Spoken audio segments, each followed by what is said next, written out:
die Here loof. Amen. Ons doen vanoggend, ons doen daai ding. Halleluja. En een van die dinge wat jy kan doen is om jou siege reg te kry, om jou denkpatrone reg te kry. Doen daai. Ek wil net hierdie pens net reghou. Ek moet hom net reg kry.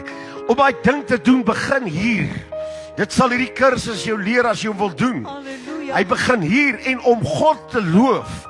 Begin, hoor mooi, om God te loof, kry jy nie altyd 'n ril en 'n hoendervleis nie.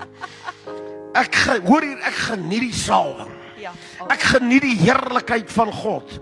Laas Sondagoggend het ons 'n wonderlike tyd gehad. halleluja. Die vorige naweek het ons 'n wonderlike tyd gehad. God het ons ontmoet, maar hoor mooi, dis wanneer jy God kan loof. Wanneer jy voel, kyk man, alles is weg, alles is klaar, daar is niks meer oor nie.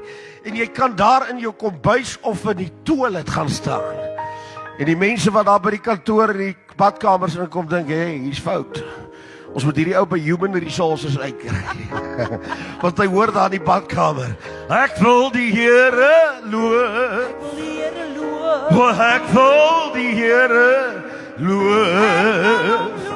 Want my hele hart vol ek